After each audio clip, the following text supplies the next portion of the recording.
The views, comments, stories, and opinions shared within this podcast are my own or those of my guests, and in no way represent the views of the company or companies that I or we work for. All stories, events, and tales shared within this episode may or may not have happened in the manner in which they are told. They may or may not have even happened at all. The details have been changed to protect the innocent and the guilty alike. This is Squawk Ident.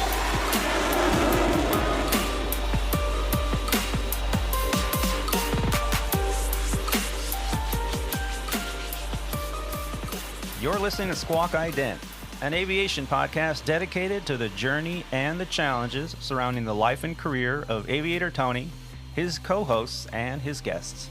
Together, we will explore the many pathways to an aviation profession, the realities of what a professional aviator can expect in today's marketplace, and we share many stories along the way. I'm your host, Aviator Tony, an airline pilot currently flying for a legacy airline with close to 20 years on the flight line. This is episode 46 of Squawk Ident, recorded on the 23rd of June, 2020, from the Aviator Sound Studios somewhere in Southern California. I would like to start off today's episode by taking a moment to recognize all of the frontline professionals out there. To everyone here in North America and around the world that continue to brave the challenges surrounding all of us right now in order to keep us all healthy and safe, from all of us here at Squawk Ident Podcast to all of you, thank you for all that you do.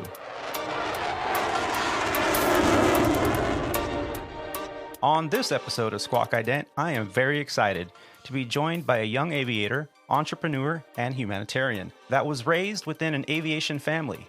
He is a Texas native, an aviation management graduate from Oklahoma State University. He speaks a silent language and has built an impressive resume in the aviation industry. He is a DFW-based legacy airline pilot, and today, we sit down with him to find out about his journey in aviation, the amazing work he has contributed to the Gary Sinise Foundation, and we discuss his latest online venture. Please help me in welcoming to the show, Mr. Kyle Jansen. Kyle, how the heck are you? I'm great. How are you doing, Tony? I'm doing great. You know, I'm very excited to have you on. Thank you for having me. Yeah, for sure. We first met about 2 years ago now.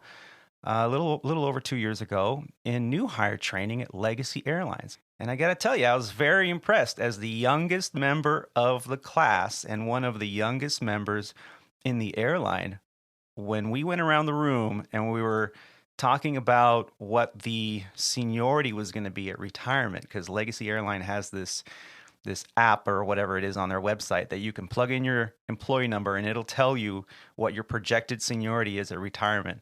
I believe yours was what? 3? Number 3. Number 3. So, fingers crossed that, your career progression and your journey continues on, and you can actually sit here at the age of 65. Well, at least 65 for now, but Right. Well, see what it is by that time. Right. Number 3 in the airline. Amazing. I mean, you'll be running the show, man. Try not to think too far ahead. Yeah.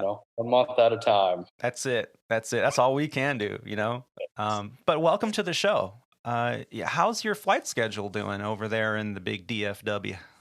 It's actually not too bad. I would think be flying a lot more than I am, but been getting a long call reserve the past 2 months. Been flying about 40 hours each month, and easy trips, and it's been a dream driving to work. Yeah. I could tell you from experience, spent over a decade of commuting across the country to get to work, to get to my different bases and the different places I've lived. I've always lived on the West Coast and kind of worked out of close to the East Coast at least, or Chicago or New York. And it's definitely challenging. We've talked about that before in the show, where commuting is just a natural part of an aviation career. If you decide you want to pursue a career in aviation and be an airline pilot or even a cargo pilot, odds are you're going to be based somewhere other than where you choose to live. If you can live in base, it is a game changer.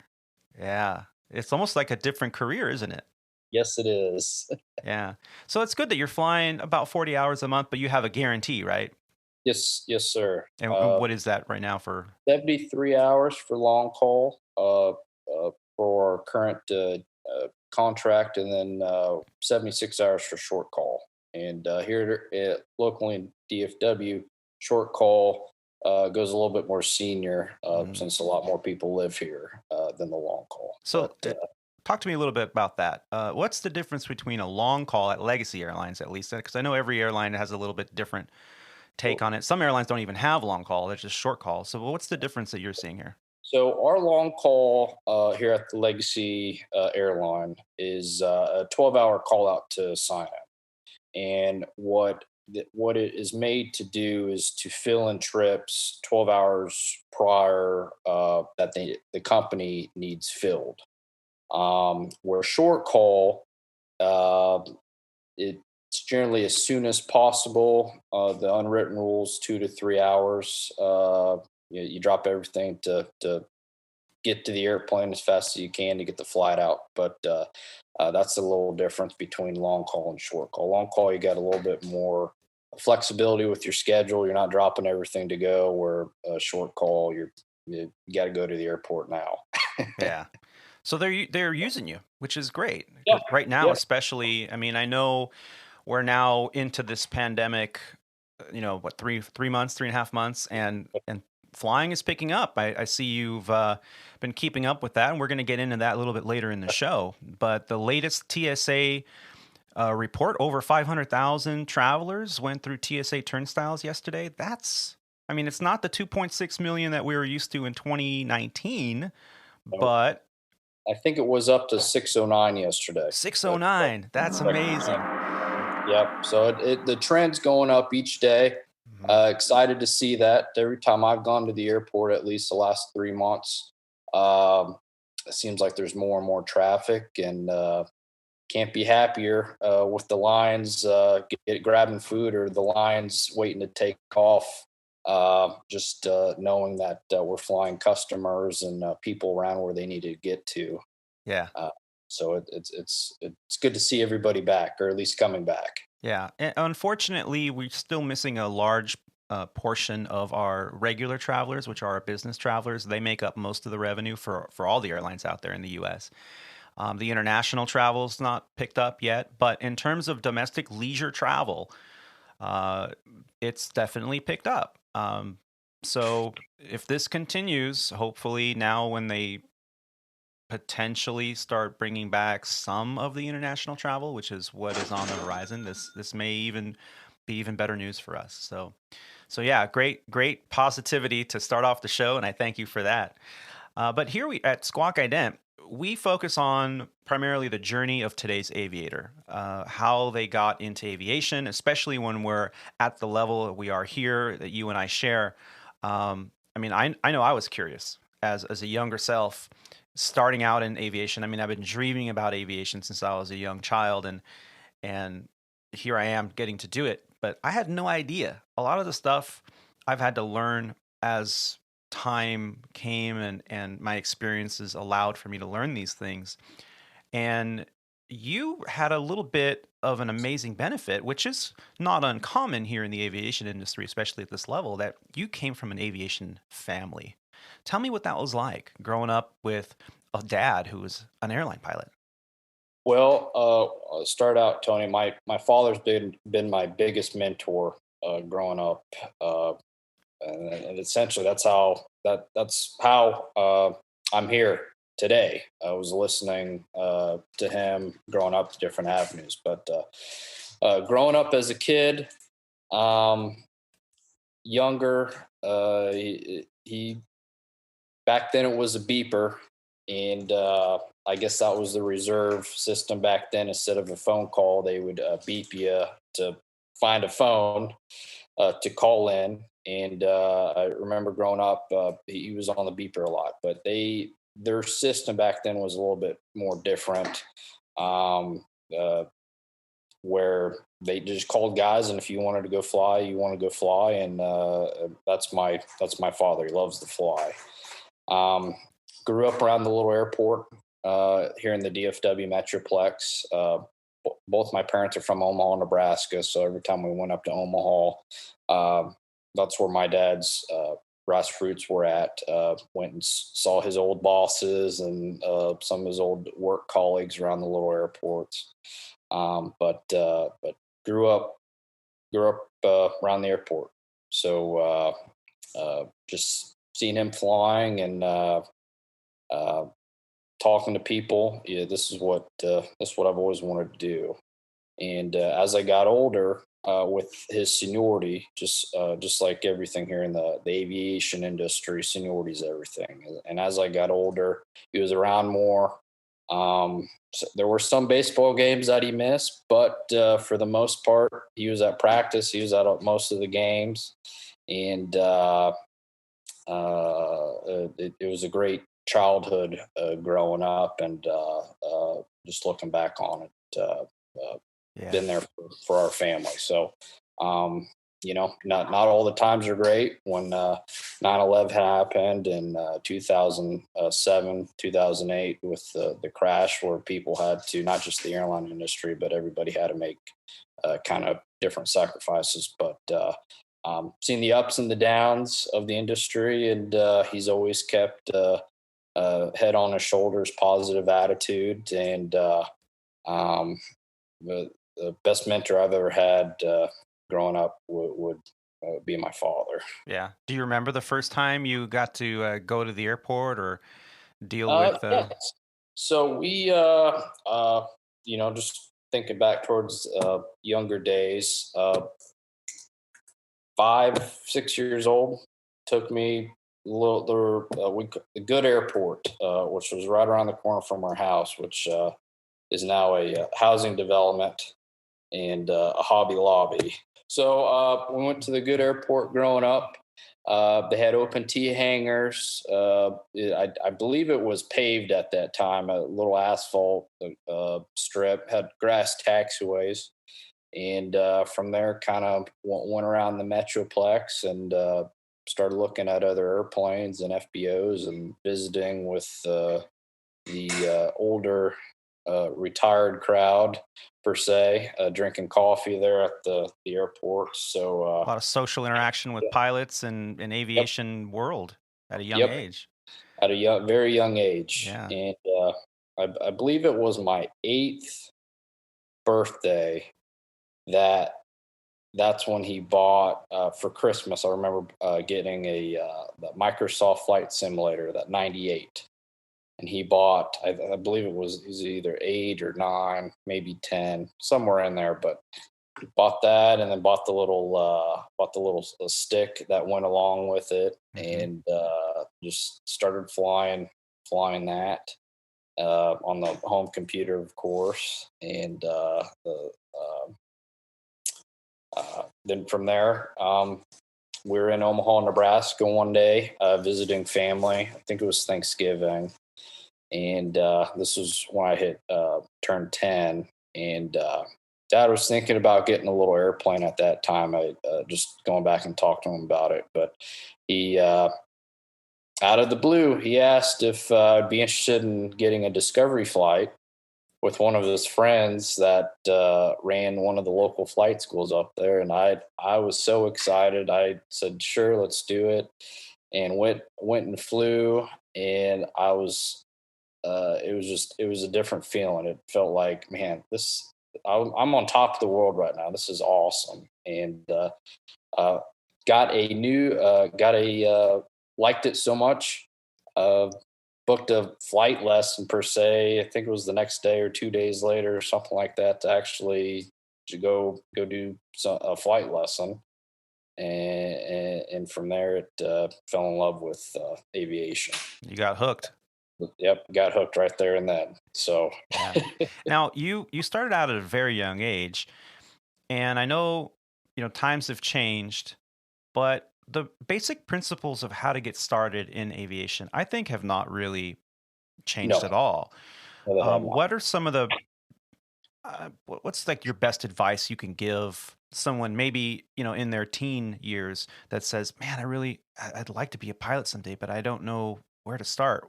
What's your advice on where to start? The first start would be getting a discovery flight. And what that entails, it's about 45 minutes. You go up in a little airplane with an instructor, and you go put around. He'll let you, he or she will let you fly the airplane, kind of give you what it would be like, pilot in command of the airplane, and see if you like it, see if you don't like it. That's the big start, and then from there, if you do want to pursue it, the next best thing would be to go and see if you can hold a medical. I recommend, even though you don't need it, however, just for other precautions down the road, to go ahead and see if you can get a first class medical. Very sage advice, yes.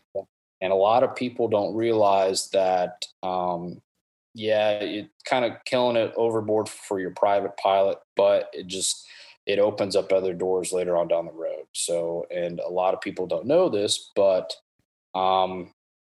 the FAA medical is different than your primary care physician, Right. stuff. So the medicines that somebody could be taking might not be approved for that type of medical.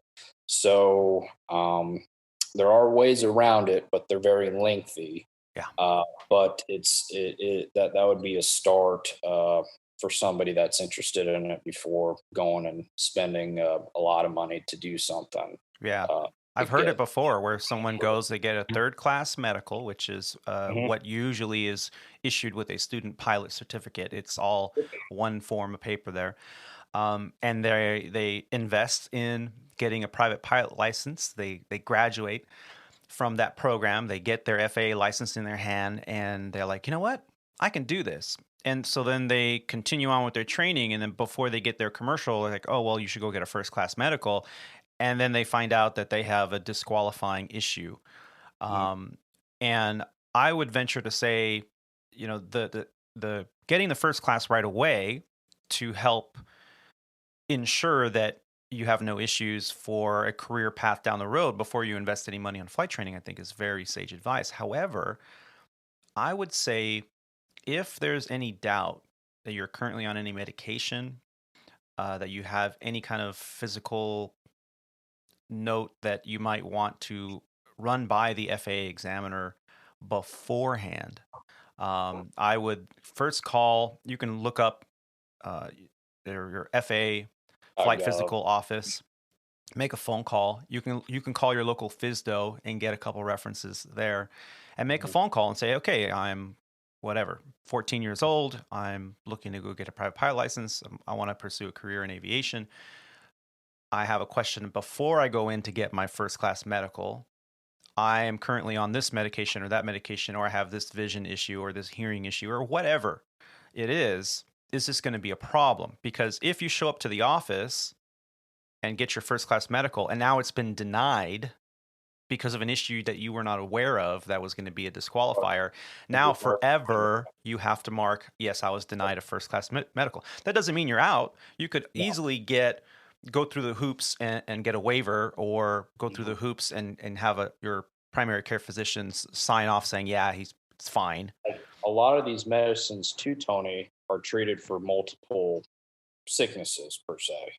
So it might look bad in the FAA eyes. However, you might be taking something for a totally different issue than what they said no to. So, right. Right. A good question is to go and ask your AME. He's going to ask, what you're taking it for.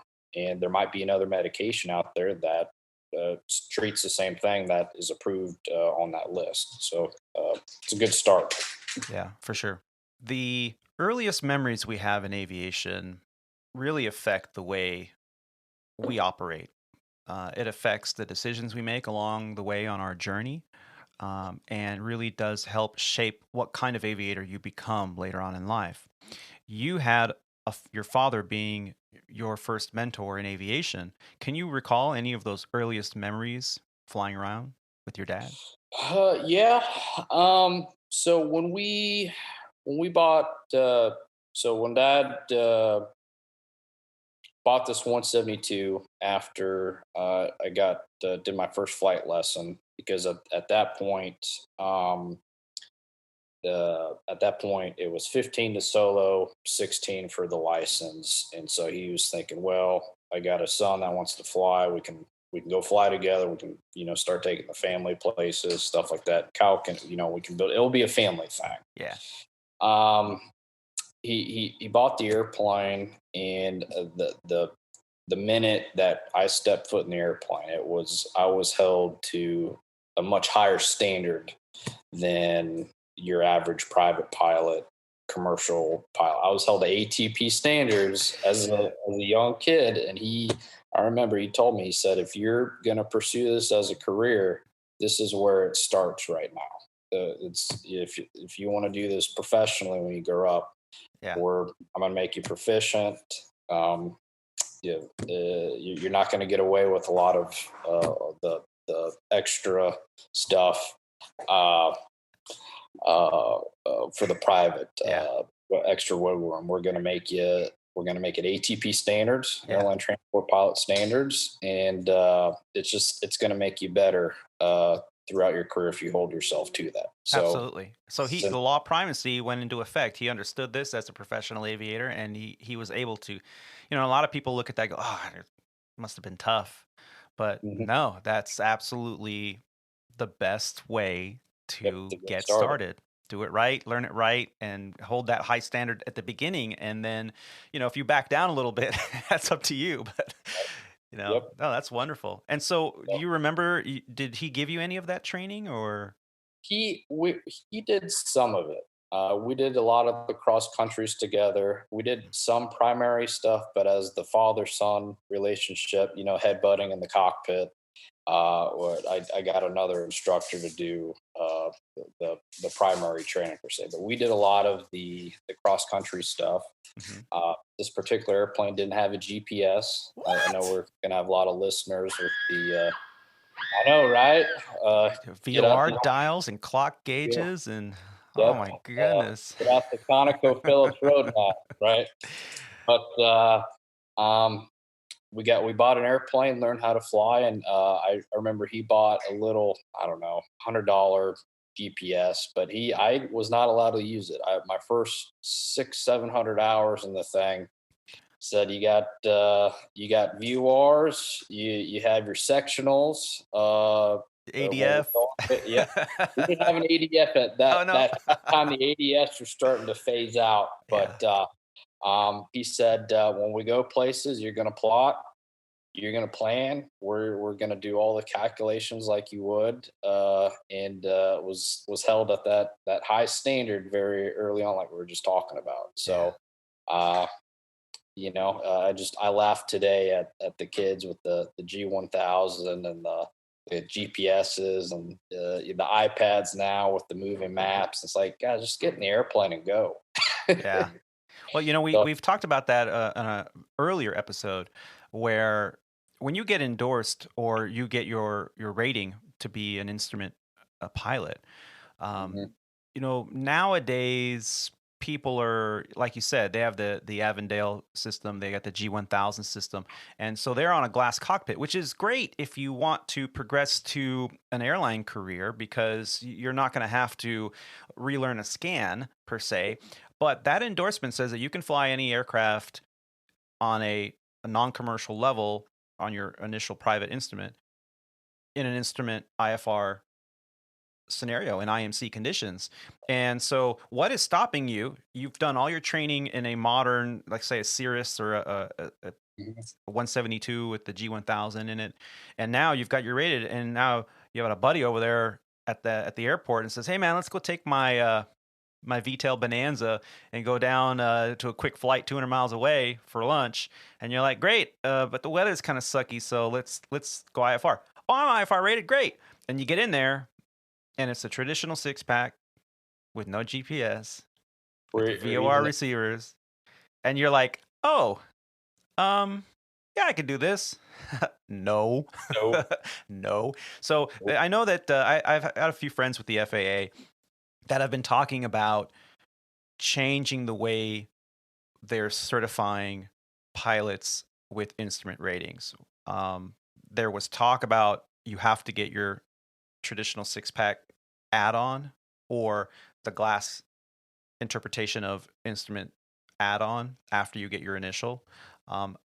That hasn't really come to fruition yet, because I don't think there's been enough call for that, because it's kind of pilots are really good about knowing their limits, Right. in general. So there is that. And plus, airplanes are expensive. So no one's going to just say, hey, get in my airplane, no problem, go ahead. Knowing that, well, do you have experience in this aircraft? Well, no. Okay. So there is that. But it is a very dangerous thing. And that's something that I really like the Squawk Ident listeners to understand. Just because it's legal doesn't mean it's safe. So, but it's great that you were pushed into learning the old school way, the hard way of doing things first, because that really built a very strong foundation of your knowledge. Yes. To build on.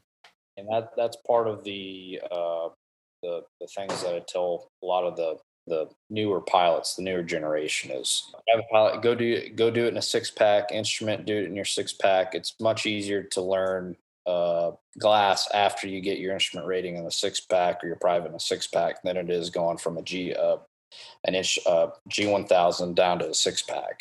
Yeah. So it will benefit you in a long run, because let's be honest, a lot of these newer airplanes now, a lot of these newer GA airplanes now are very expensive. So the average Joe isn't going to go out and spend $500,000 for a brand new G1000 172. You're going to go spend it on a 60, 70, maybe even an 80s model, which guess what is a 6-pack. Right. Nav 2 package, Cessna 172 SP, baby. Yeah, let's go. Old school. So that's what I tell everybody nowadays. It will benefit you in the long run. Yeah.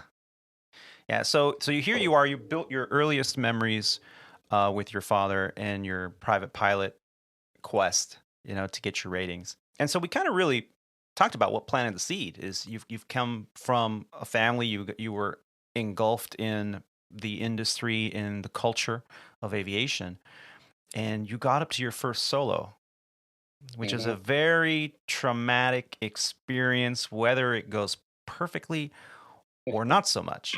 And I remember my first solo. I mean, every aviator, you ask them, even 30, even 40 years down the road, do you remember your first solo? Absolutely. Most of them can tell you the N number of the aircraft, the airport, the time of day, the date. It's a very traumatic experience. And I mean that, in a positive way, but it's very nerve-wracking.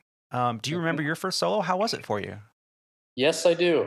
So I soloed on my 16th birthday. I soloed before I went and got my driver's license. So I have something to say about that. I remember it. Front just came through that evening. I didn't think I was going to be able to do it, but front came through, and we just went out to the airport, and Dad and I started flying. Then all of a sudden, he got out.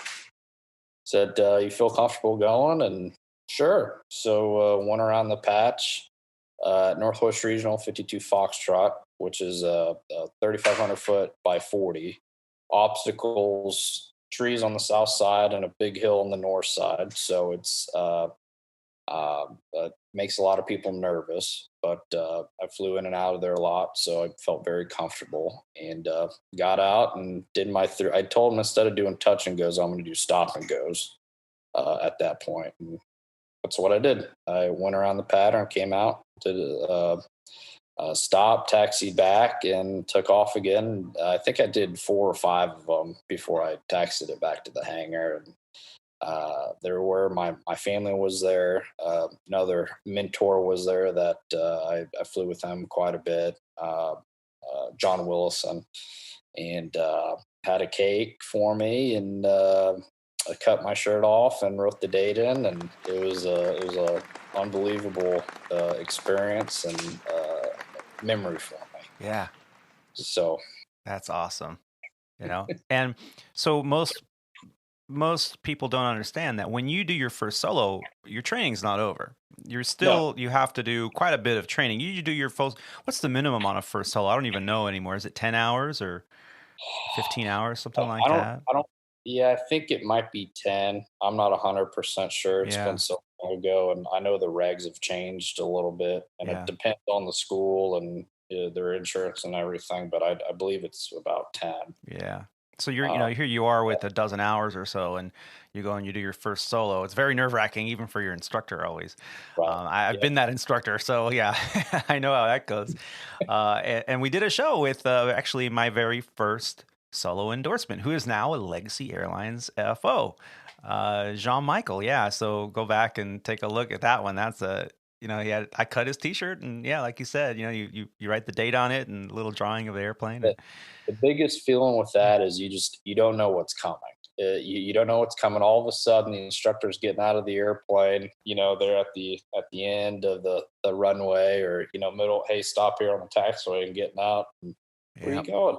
Oh, you get to take it around the patch. yeah. So That's the uh, best way to do it, because yeah, if you you're never know. you get so nervous, you don't sleep the night before, Mhm. so much pressure. So that's always the best way to do it. I remember with some of my students, they're like, "Am I going to solo tomorrow?" I'm like, "No, probably not. I don't know if I feel comfortable yet." And then they'd show up, and in the middle of the lesson, you're like, "All right, let's do a stop over here, and I want you to pull off the side." "Okay, I'm going to get out. Here's my radio. Go ahead, go for it." Like, "What? Really?" I'm like, "Yeah, now you can have fun." Yeah, yep. I don't want to So make you nervous. yeah, and so your flight training went on. What were some of the biggest challenges with that initial rating? Um, Finding an instructor, to be honest with you. Besides the father, him and I got the typical father son deal during about anything. You get in a little feud about something, Yeah. but just find an instructor, because when I was learning how to fly, um, uh, right after 9/11, so there wasn't a whole lot of flying going on. Yeah, 2001 was a very tough time to Uh, and fly anything.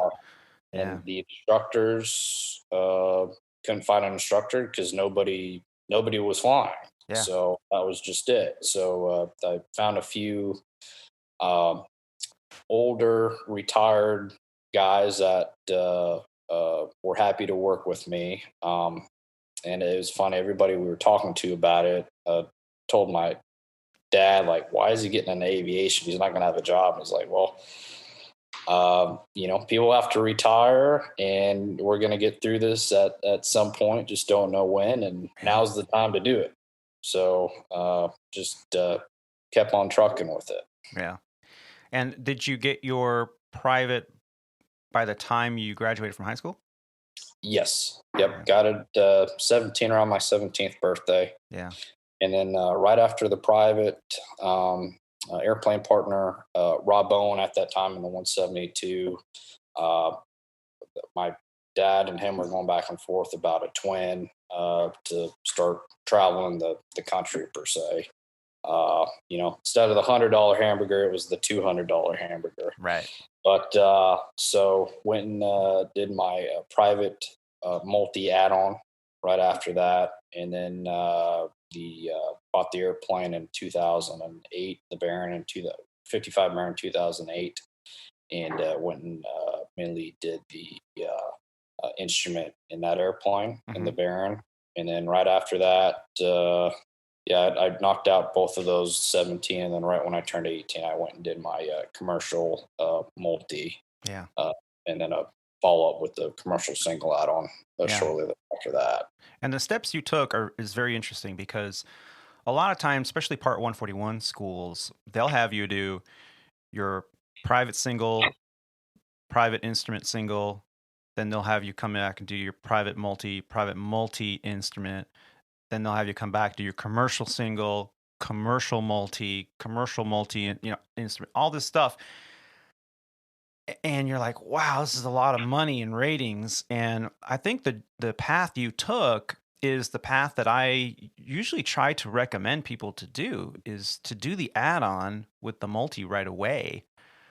Is really a good cost savings, and it's a great experience with a multi-engine airplane right away. You get to do all the VMC information demos. You get into, because most multis are going to be complex, so you're dealing with a lot all at once. And then it's kind of easier to go back and just do your instrument because, and your time billing in your multi, which is really the key to get a job, is you need multi-engine time. So the fact that you had a father and your father's friend that were partners on this Baron that you could build time in and do your cross countries in, and time building really was a wonderful, intelligent way to do it. I highly encourage people to research that before they just go to some flight school, get a loan or throw them a bunch of money and say, okay, I'm ready. Tell me what to do. Well, do the research, because there's other ways to do it. And There's I think other ways to do it. And what I at the flight schools for multi-engine time per hour, depending on the airplane, it's anywhere from 300 to 600 an hour just to rent the airplane. right, So at that point, if you can find, there's a lot of older twins out nowadays that you can get for cheap. And if you get a few partners, a partner or two in it, and to split the cost, and then put gas in it, you're going to be well on top than going and spending $5,000 to $7,000 for multi-engine time. right, So you may as well get something out of the deal and right. fly to $200 hamburger somewhere and take the family somewhere, or a little short weekend getaway trip. So there's always a plus. And then when you're ready to sell it, but you got to look at it as an investment. A lot of them, they're like cars. Most of them will hold their value depending on what you put into it, but at the end of the day, you still got to put money into it in order to hold that value. Right. So you're spending some money, but at the end of the day, it was well worth doing it. Yeah. It's like a boat, Yeah, it's like a money pit, but yeah. when you're getting something out of it, like time building and flight training, then you can turn around and sell it, or Yep. sell out of your partnership. So Mhm. there's other ways of doing things. I just want to make that clear. You progressed into Tarrant County College, did some Yes. time there. Were you working on flight ratings while you were there as well? Somewhat. So during high school, I mainly got all my ratings during high school, and my time building, I flew for a broker company here locally in the Dallas-Fort Worth area, moving airplanes around, picking up airplanes, moving them to the different shops, and delivering them. The reason I went to the Tarrant County was not only I can continue flying for the broker company, but we just started getting into turbines, selling citations and King Airs, so things of that nature. And a lot of these buyers didn't have crews, so not only the community college was a lot cheaper, but I had a lot more flexibility with my schedule here in the Dallas-Fort Worth Metroplex. So if people needed a crew for that, we crewed a lot of airplanes while the owners were buying or were hiring crews. We were kind of the middle of that while they're working on that. Yeah. So did community college for 2 years, and then from there transferred up to Oklahoma State University, and was only there for a year and a half, but finished out with a aviation management degree and a minor in professional pilot. So Oklahoma State was great. Um, Everybody was friendly up there. A little different program than it is today. I do highly recommend it. Back when I was there, we had airplanes, older 152s and older 172s, and we had a Duchess and just some oddball stuff. But now they have brand new G1000 172s. The 152s, they did retrofit them. They did put a Garmin 430 in those. Oh, wow. The big step for that airplane. Yeah. And then they have some newer Piper Seminoles that they're using for multi-time. And talked to the update that I got through them last year was they just brought in some Cirrus SR20s, Okay. some advanced glass cockpit training, cross countries, etc. And I think they are using that for high performance training as well. So Nice. mhm. Yeah. And so that whole time you were, I mean, I did the same thing. I went to a community college. I did that 2 years, transferred into a state university in San Francisco as a junior. And man, I saved a lot of money. It's Yep. actually, I highly recommend it, especially now with everything that's going on and the schools and how expensive they are to get a degree that you may or may not find a Right. job in. It's that class. It's a smart way of doing it, I think. So you ended up, you did the broker for a while. You moved airplanes around, and after you graduated from Oklahoma State, were you actually working as a simulator pilot? Tell me about that. Yes. So at that time, that's when the whole new ATP rule came out, where you had to be 23, you had to have 1,500 hours total time. I met all the requirements except the age of 23. Asked a few different FSDOs if we could get a waiver, so I can. I was looking at American Eagle at that time, which is now Envoy, and none of the FSDOs would give me a letter to go to American Eagle. So, and at that time, everybody was in limbo of how they were going to proceed with the new ATP rule. So at that time, looked at semi-flight as a supporting crew member of SIMP in today's airline world, and I was a seat fill for the Citation 650 and the Citation 560 XL. And from there, met many people, many contacts. Had a great time doing it, seat filling, seeing everybody's different view of aviation. Flew with pilots all over the world on how they operated. It was a very great experience. It was a great experience getting into the checklist, the emergency procedures, how well you work with a team member. It's a little different with the corporate charter world because they're usually working with the few guys in their flight department, so they know how everybody works. It was great working with them and seeing how they operated their cockpits, and how they handled situations like that. So a lot of great experience from there.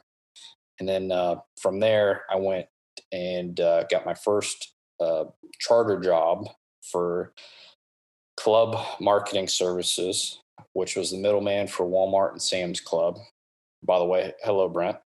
And chief pilot of the airplane, still there. But we did a lot of charter for Century Aviation, did a lot of charter for Caesars Casino, covered the Midwest for Louisiana, did Vegas, Atlantic City.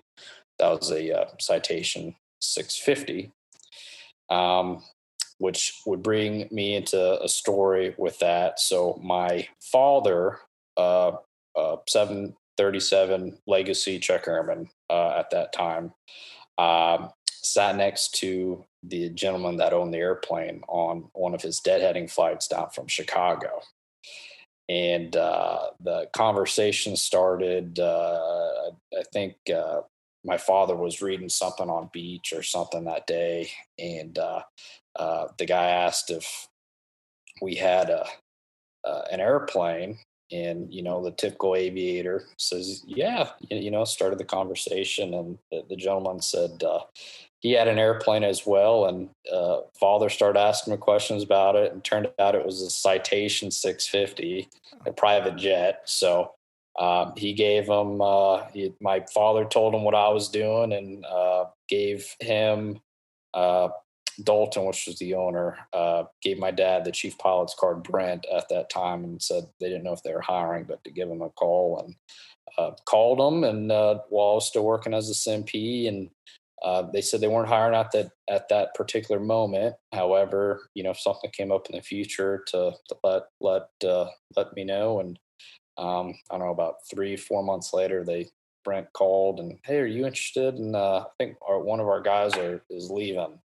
I was like, sure. So we went and met him. Both my father and I went down to Dallas Executive, which was the old Redbird for the DFW natives here, and went and looked at the airplane. It was an old 6-pack jet.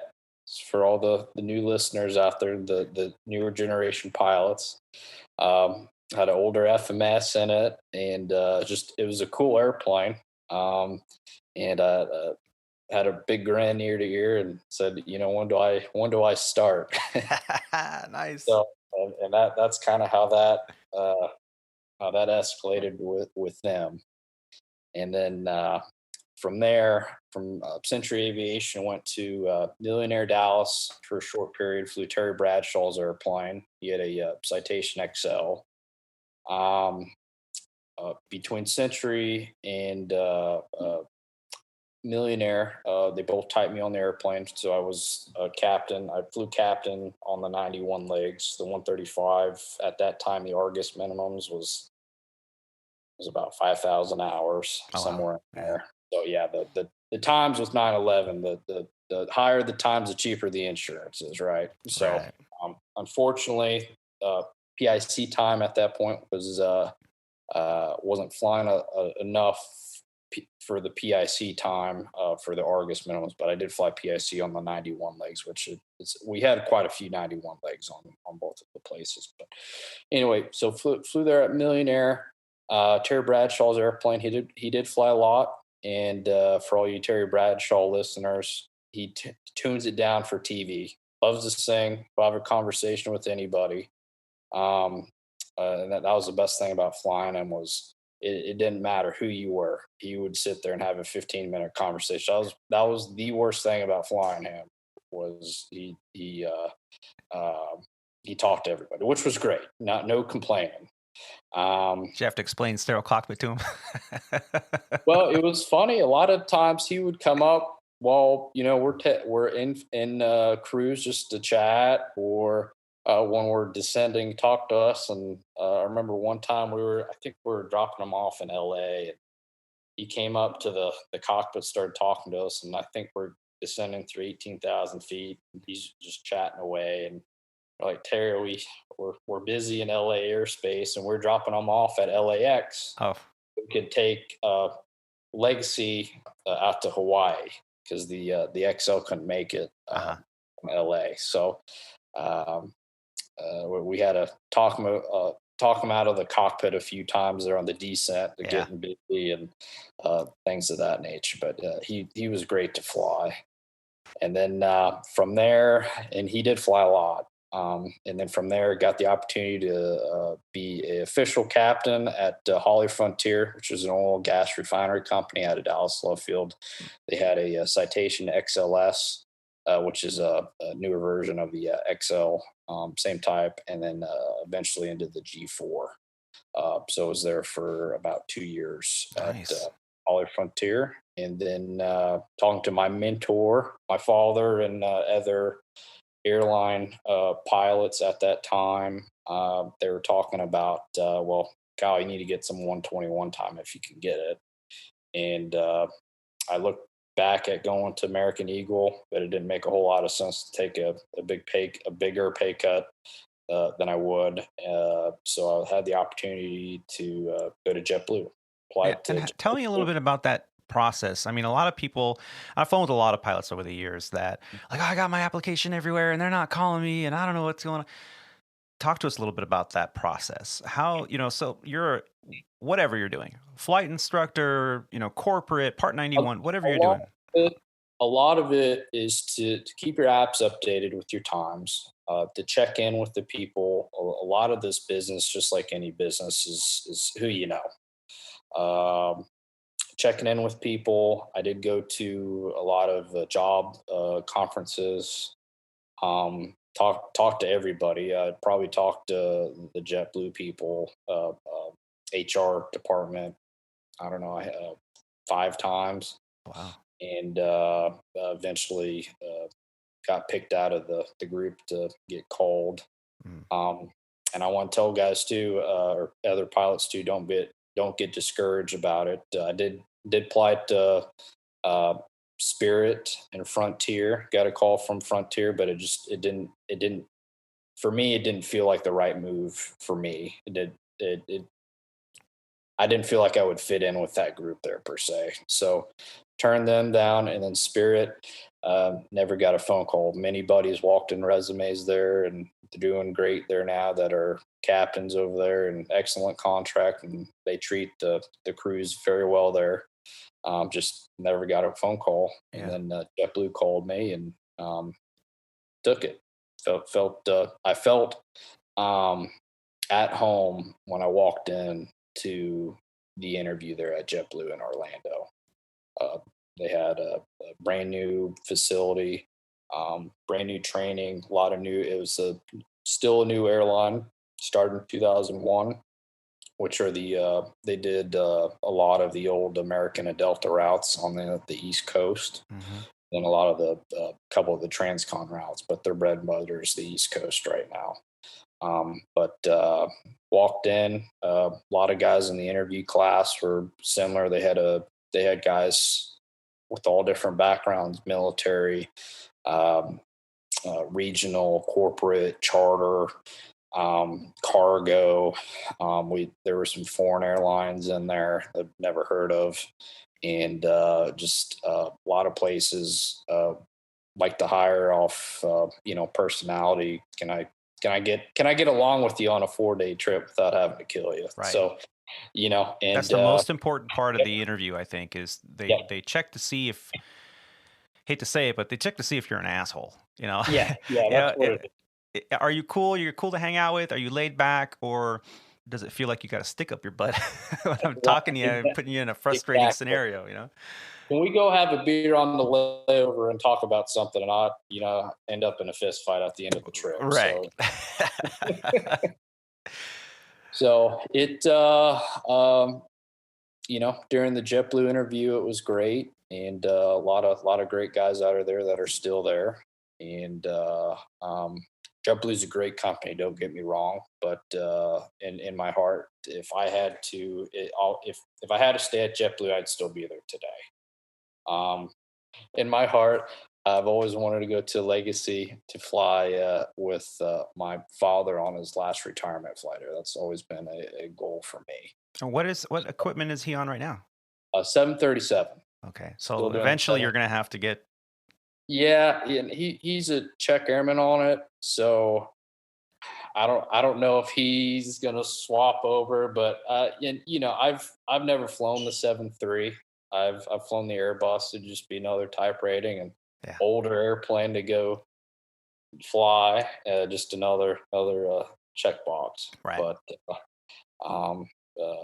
we'll see what happens. I do like the Airbus. There's some pros and cons to it over the 737, obviously, but we'll see what happens. Yeah, and that's where we met. Here we were and as we mentioned earlier, in new hire training class, which I've got to admit, I haven't been to many carriers, but the few that I've flown for, the training that I received at Legacy from day one, it felt like a gentleman's course. I mean, we were treated so well, and I really, my hat's off to them.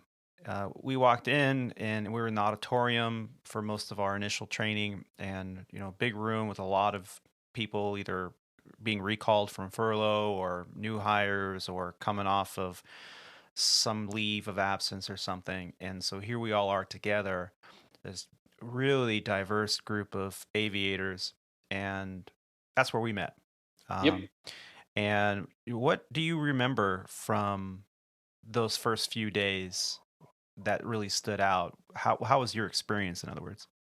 Well, my first few days, I was ecstatic. I was, I can't believe I'm at my dream Legacy airline, and I was in heaven, to be honest with you.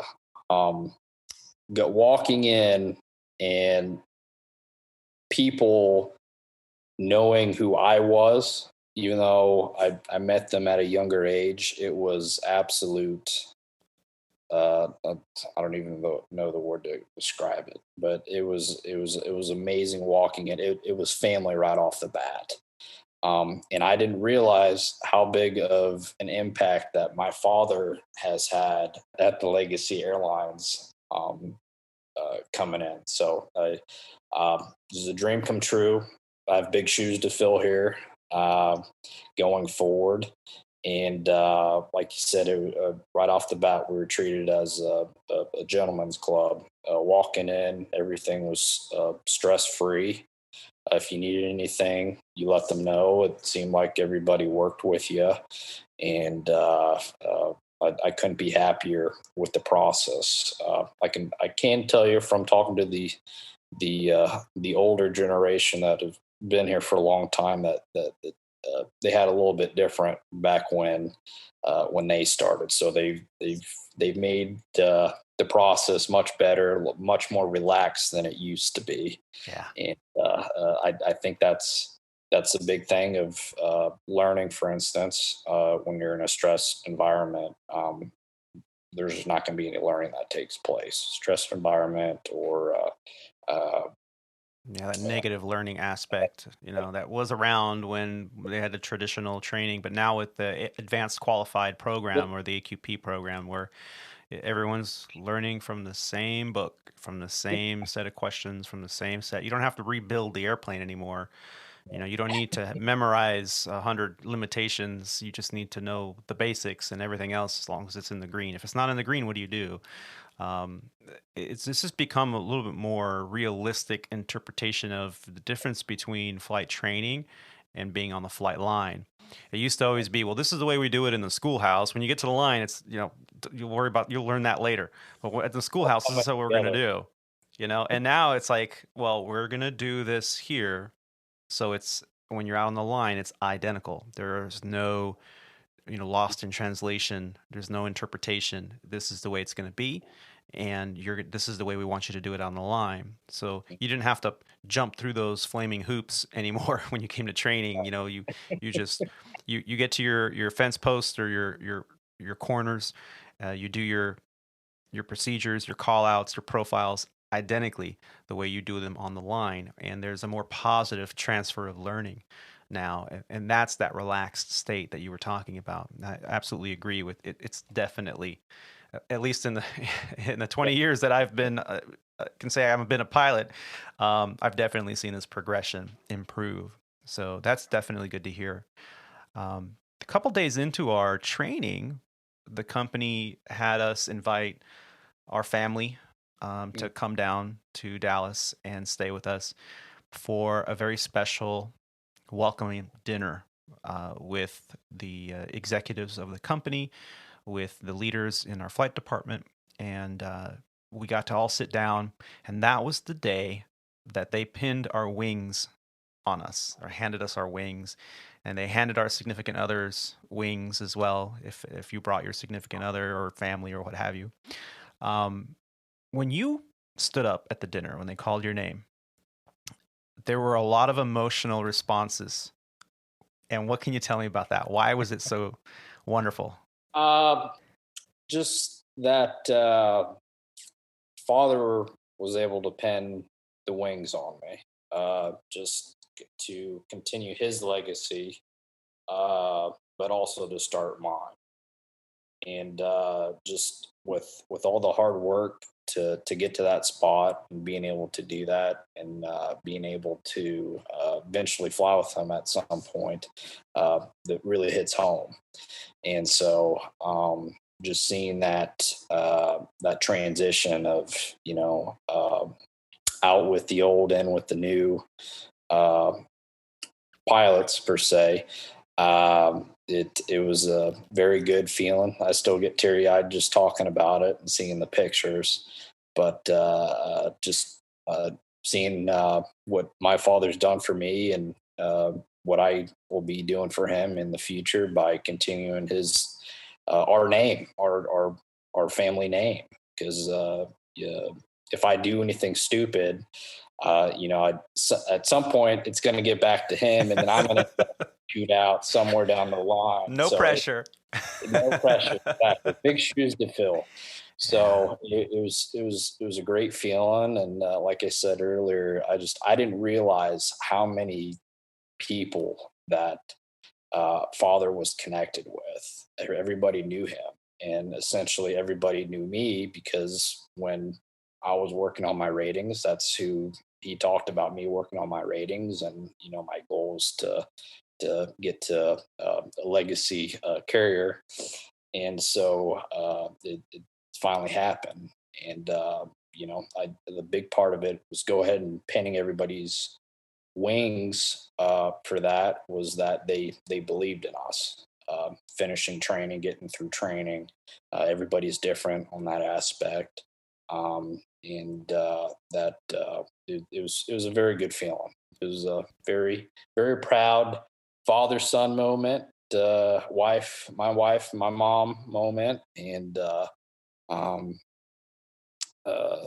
great great experience. Yeah, Uh, there Hopefully, were many people had their tissues out because normally the director of flight ops came, they shook your hand, got your wings, all right, thank you for being here, and so on and so forth, photo op, and yep. then he stopped and said, all right, well on this next pinning of the wings, we are going to hand over the wings to a very special individual who is here. He's going to be pinning his wings on a very special new hire. And yeah, there was not a try. I in that house were, and all of us were like, holy crap. A lot of us didn't know that was going to happen. We were just like, wow, that is so cool. So yeah, very special moment. I thank you for Yep. sharing that with us. It was special for me being there to see that. But I think a lot of the people there at Legacy knew you not just through your father, but through your involvement with your dad, with your aircraft, your Baron, because you were involved years earlier with the Snowball Yeah. Foundation, and which has now become the Gary Sinise Foundation, and your family's Baron is a very very special memorial. What can you tell me about that? How did that get started? Well, it started with an idea back in 2014.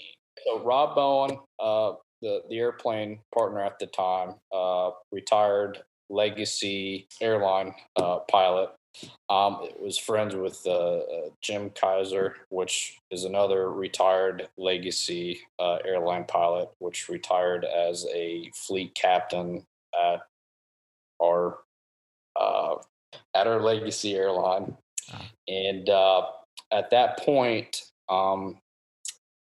the Snowball Express was ran through our airline. And the idea came around back in 2014 of, hey, we've been thinking about doing some sort of flying memorial. We can fly it to fly-ins, fundraisers, stuff to raise money for the organization. So that was 2014. 3 years later, it was finally everything was worked out for it, and that's when it was funny. That's when a third partner came in, Bill Henderson, which is another legacy airline pilot, and and we took it up to Gainesville to get painted. So part of the deal was to get painted. I don't know if you got a picture of it right there, but to get painted the Legacy Airline colors with the decals of all the fallen military members since 2001. And so at that time, picked the airplane up from the paint shop 2017-ish, and picked it up at that point. I think we had about 7,500 names on there, maybe wow. a little 7,300. Yeah, it was a little over 7,000 names on it. And at that point, we started lining up fly-ins and fundraisers and stuff. The original plan was to fly it all over the country at all of the hub cities for the Legacy Airline, Mhm. and and do fundraisers. And so this thing got underway. Um, the guys that were running it at the time, they weren't very familiar with the GA flying on how it kind of worked and things of that nature.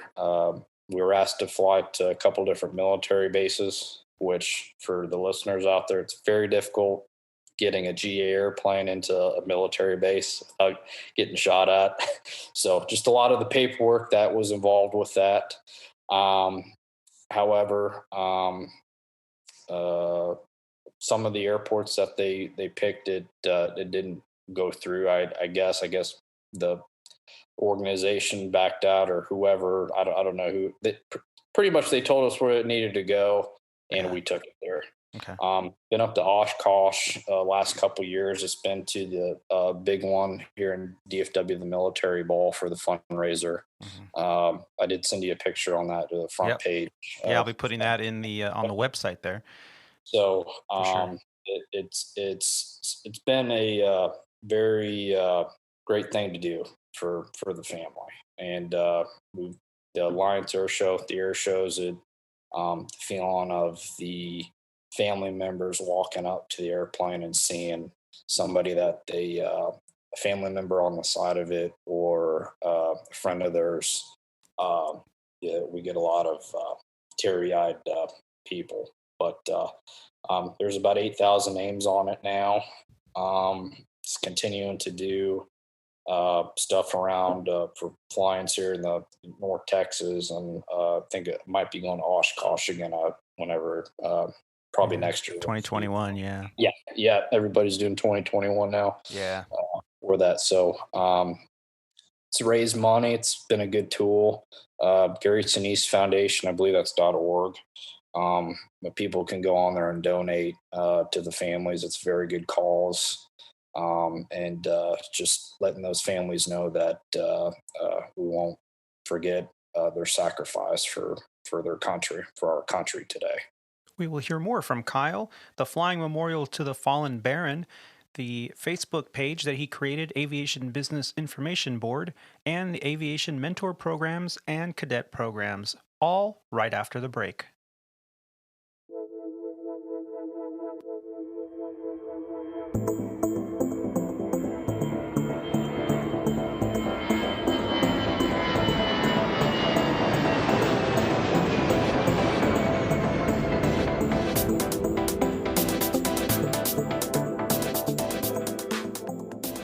Yeah, and I'll put all that information in the show notes at the bottom of your podcast player. You can click on the show notes. There'll be a link there for that wonderful organization. Also, I'm going to put a link in the show notes in regards to an article that I found from EAA.org, more specifically inspire.eaa.org.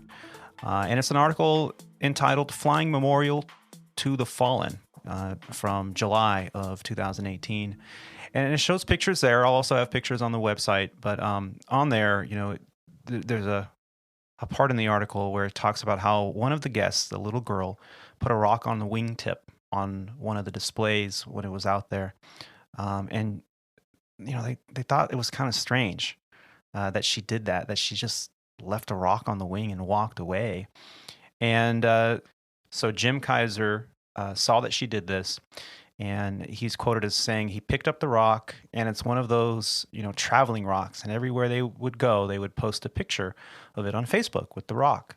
And after a while, her mother saw the photo on Facebook and reached out, and they found out that her father had died and in military service, and that those pictures of the rock traveling around with the memorial aircraft really helped her deal with that loss. It is stories like this and organizations like these and your work with your family that really is a tribute, as little as it may be, to the sacrifices that our men and women have given to defending this country, that makes it all worth it. It's just, an amazing organization.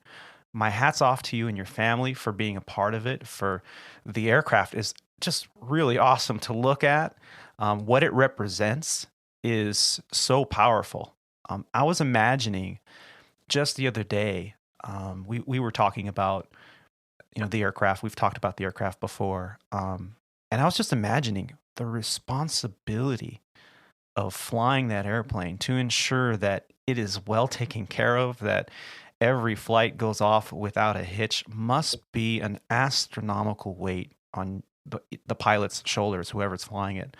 And the events, the organization that it takes to be a part of these events, I really have to say, especially to all the listeners out there, look into it, reach out. if you can give financially, the Gary Sinise Foundation is a wonderful foundation. My family gives to it every year. Every little bit helps, and it's the least we can do, for all the men and women that have sacrificed the ultimate sacrifice for us so that we can be free and we can be safe. And thank you so much for sharing that story with us.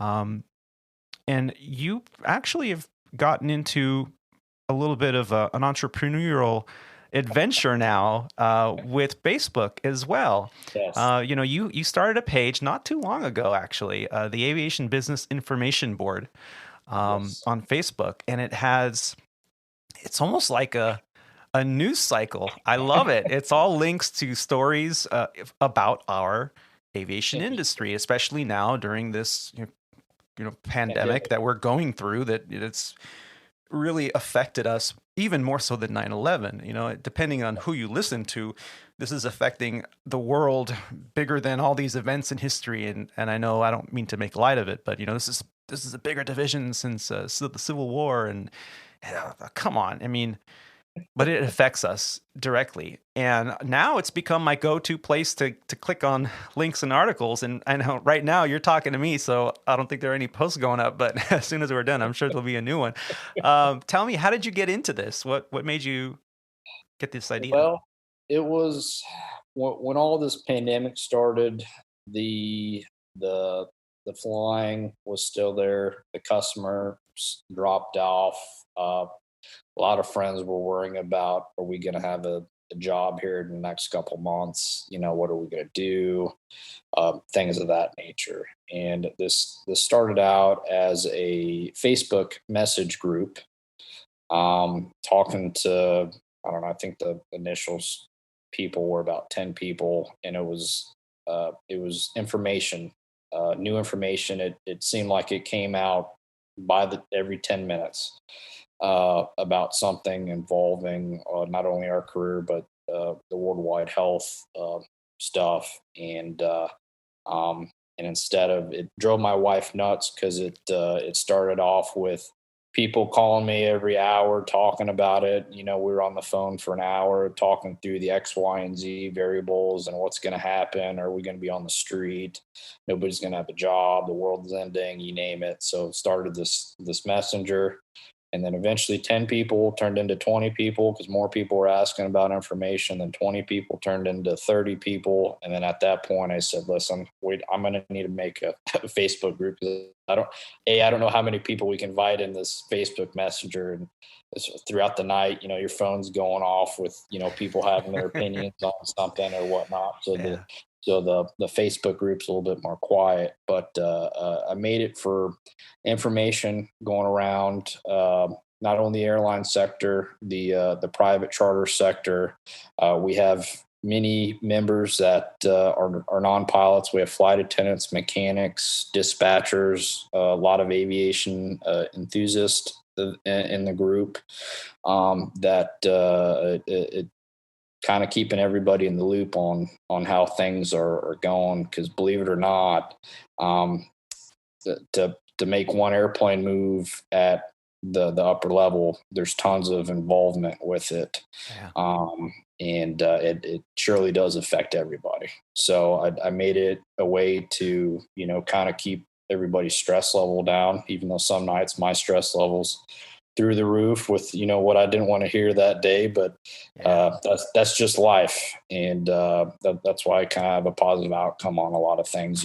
You can't, there's no point of stressing over something that you have no control over. So this group came out, and every day it sounded better. Than the money came out for the airlines, and everybody gets to keep their jobs in 6 months, and for 6 months. And it seems like every day we hear good news, we hear bad news, but more on the good news side of the fence. And like I've told a lot of pilots here in the U.S. that I think we'll bounce back first. I think that's part of the economy, and you just look at the other countries that didn't get that assistance that our companies did here. I think that they want our economy to boom quicker than theirs. And just look at a lot of these airlines. They're shrinking, and a lot of the partners, who's going to have to pick up that flying at some point if they don't have crews. Furloughs, it costs a lot of money to furlough, and a lot of people don't realize that. And if there's a time limit, and the time limit changes on the airline and stuff, so I'm not even going to say the time limit on here, but it's expensive to furlough. And if it's a short term furlough, it doesn't make any sense. If it's going to be a couple years, 3-4 years down the road, it might make sense. But at the end of the day, I don't think it'll take that long to get the economy rolling again. Yeah. And so out of the last, say, 48 hours, what has been the most impressive story that you've seen? Every day, the TSA numbers, they come back, and it seems like the trend is upwards. Every week, it's anywhere I've seen low as 15% up to 35%. I think it was the highest number I've seen for the trend numbers. And it's kind of like the stock market. It goes up and down every day. You don't go crazy over it, but that's the good news for the rest of the airline industry per se. With the passenger count. And then I've seen other airlines down in Australia, for instance, at Qantas. They aren't projected for layoffs, but I think they're gonna take a pay cut, but they didn't get the financial assistance as most of these airlines have done. So that's in the airline sector. The private sector, back when 2001 hit, 2001 to 2008, the private sector of flying picked up a lot quicker than the airlines did. And that had to do more along the lines of the airline schedules, what time flights are going out and going in, and business. It's time is money in the business sector. So quicker you can get to meeting, and maybe you can hit a couple meetings in a day on one of the coasts before you come back. The private sector is going to come back a little quicker since the airline service is still at a reduced schedule. So been seeing all different parts of the industry starting to come back, rising, and like I said, you can't worry about it. You have no control over it. No point in stressing about it. Have a good attitude about things, and that goes a long way when you're talking to somebody that's stressed out and freaking out about things. So so that's why I started the page, and I think we're up to about 520 members now. So we have quite a few people. I probably know about half of them, and then the other half, other people, other members invited them to the group, and information for everybody to see, and hopefully calm some stress levels down a little bit. Yeah, and it's great to have one place to go. I know there are plenty of other websites out there, and there's plenty of other opportunities to get your information, but this seems to be what I like about it. It seems to be very aviation specific, and it's not like the negative stuff. It's not like accident reports, and it's not like the doom and gloom. You seem to have found the knack on finding the positive stories, the most insightful and most accurate stories possible. And then all you're doing is saying, okay, I found a good story. Here's a place to find it. It happens to be on Facebook. The group's page name is Aviation Business Information Board. Like you said, 518 members currently. It's a private group, so you have to request to join. You'll be vetted appropriately, and make sure. But for the most part, as the administrator, Kyle's going to make sure that everyone's, like you said, kind and respectful, and that but it's a great place. It's a great group, and man, I love it. I love it. Appreciate it. So you're also involved, you were telling me, in some organizations that we've scratched the surface with on previous episodes of Squawk Ident, and that's the Aviation Mentor Program. And also at Legacy Airlines, where we are, you're involved in the Cadet Program, which I'm sure there's a lot of GA student pilots out there that are like, oh, Cadet Program? I want to know about that. So what can you tell me? First, let's talk about the Mentor Program. How'd you get involved in that? Well, the mentor program, growing up, going up through the ranks of my aviation career, I've always helped out junior aviators on trying to help them out with their career and what would be best for them.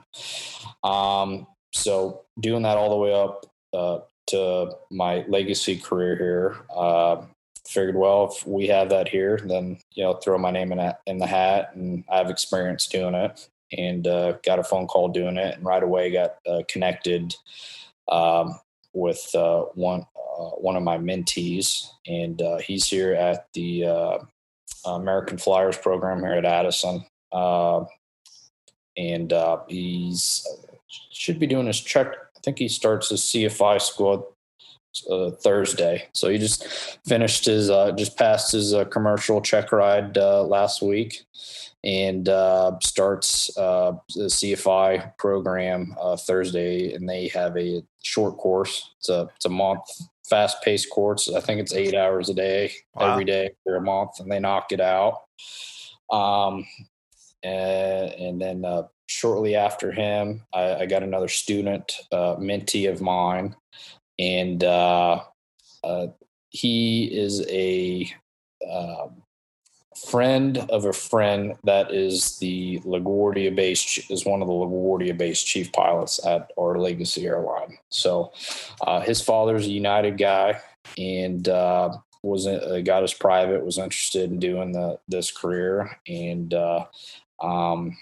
this program is set up for those people that want to get into it. However, they might not have the financial means to do it, or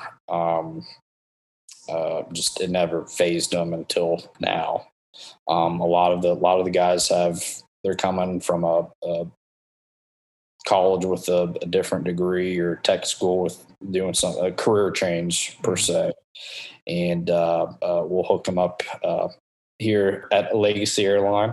And what it is you apply, you come in, you do a formal interview at HQ, and it's a suit and a tie, just like anybody else would do an interview. You come in, you talk about the program. They want to get to know you. Once again, it goes back to, can we fly with you for a long period of time? Yeah.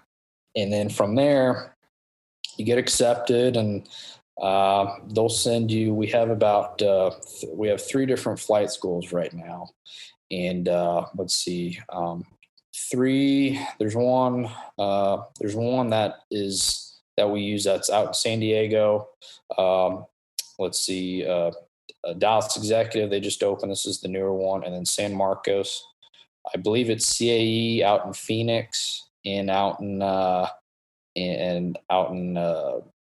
Florida, Miami, Fort Lauderdale area, and then there's a Memphis one as well that we use. That's kind of the backup one. Okay. To my understanding, that's what it is. Yeah.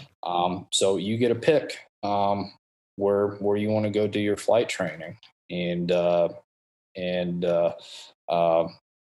give you the loan. You sign a loan, and it's paid back throughout your career, but you go, you get flight training on the Legacy Airline, you do your stuff, and then from there, once you get your time, once you get your CFI, then you go to apply to one of our wholly owned regionals. Mm-hmm.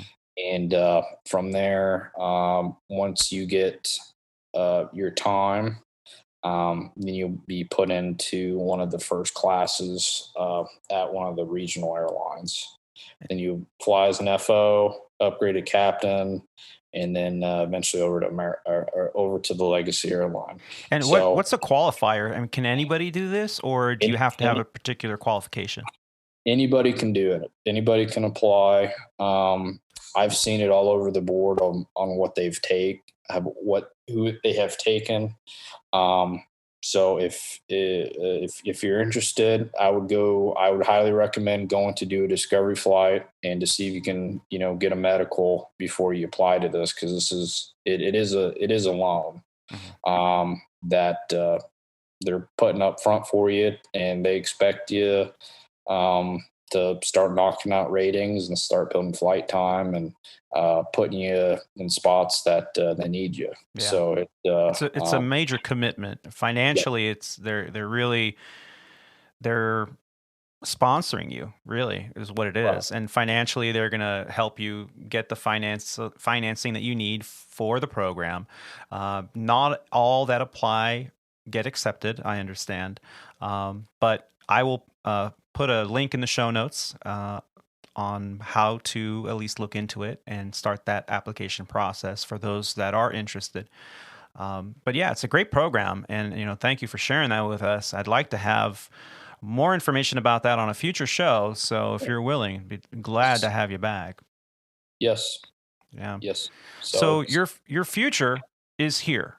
You've made it. You've got a long career ahead of you. At this point in the show, what I'd like to do is do some back and forth with some quick fire Q&A. You've don't hold me to it. You've been on this journey now for quite some time. You started at a very young age, and you've had a wonderful experience so far in your journey. And really, from listening to you today, I can see that the passion that you have with this is infectious. And anyone to hear your story, hopefully, will be inspired to act upon it and get into flight training, get into aviation. And it really is the wonderful, side effect of this podcast, is to inspire those that have not quite yet pulled the trigger, for a lack of a better term, to get into aviation. And, this is it.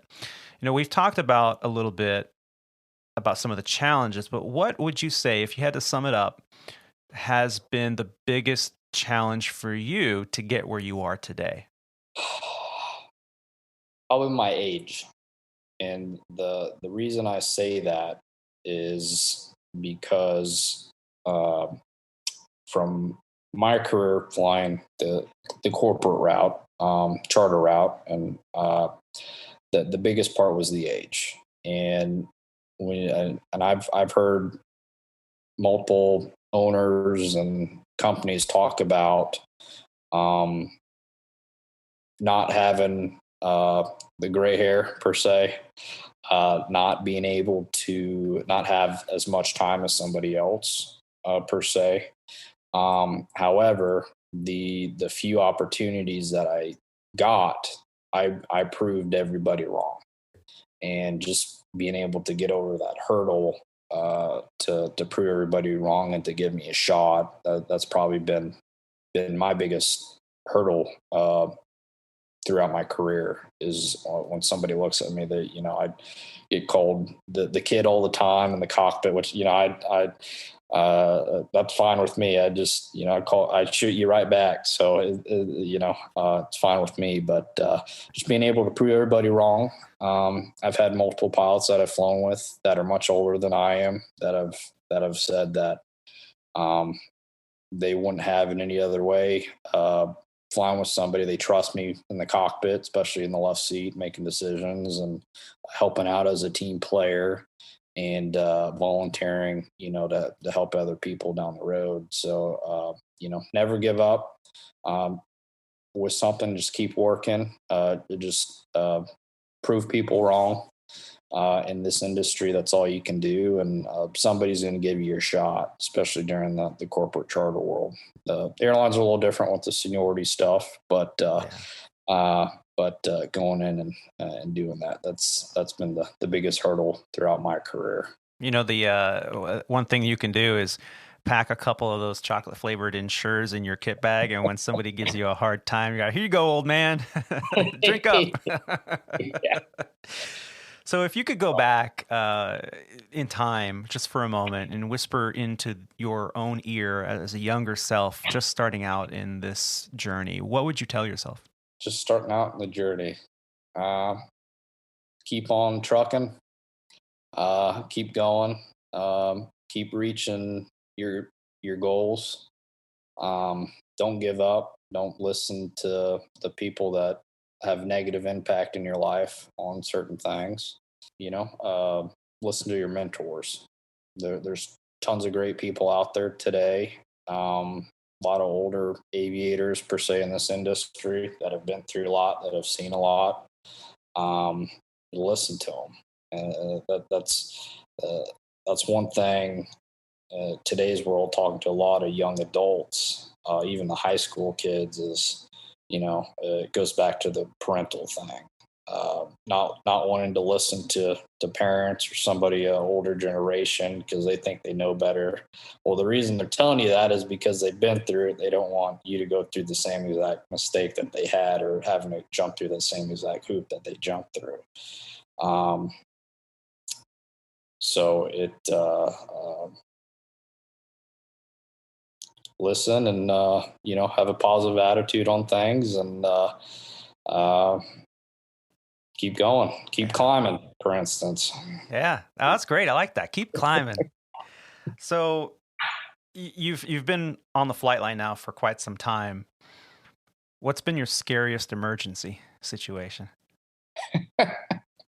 Scariest emergency. Well, I don't know. Nothing's really, to be honest, we're trained for those things. So it's not been anything out of the ordinary. I've had here's a new engine on the Baron back when we had the engine quit rolling down the runway. That kind of perked me up a little bit because that was my first real thing. It auto feathered, and on a piston airplane, it doesn't have auto feather. Turned out the prop hub ring was cut 1/8 of an inch too big. Oh, and it caused it to auto feather. So it engine quit rolling down, aborted, and turned off. And I forget who I was with at the time, but it was John. He was like, "Hey, can you taxi it to the hangar?" I can't. There's no tiller on this thing, man. I can't taxi it with one motor. But had that happen. I had picked up a 421 with John again. I guess it may have just been when I was flying with John for a lot of this. Maybe it seems to be. I have the same experience with certain pilots. We went and we picked up I think it was a 414 or 421 in Pueblo, Colorado, and it just got a new engine put on it, and we picked it up, showed up when they told us to show up, which for all you listeners out there, when a mechanic or anybody tells you the time that it's ready, you show up later than what they the next day. Yeah, it's never generally ready. So we get in there and they were finishing it up and they're buttoning it up, and we took off, and right engine started smoking, and it wasn't a fiery smoke, but it was a white smoke. It looked like oil was coming out of the tubes, whatever. And so we came back around, told the tower what was happening, came back around, landed. They sent out ARF to meet us, even though we didn't need it at the time, still producing power. And landed, fire trucks followed us in, and it turned out they forgot to tighten the hoses. So that's what, yep. So that's what happened with that. I've had flap issues on some corporate airplanes before. I haven't had any windshield decompressions, knock on wood. Yeah. I don't know. I guess there's been a few times I've flown with captains. I have a few 190 stories up in the Northeast. few captains that are retired now, bless their hearts. And he was an 80 guy, new to the airplane, and it was one of those days where there was weather everywhere, and then all of a sudden we're coming up from Atlanta to DC, and weather everywhere. All of a sudden, VIP movement right there on the arrival started slowing everybody down, started holding.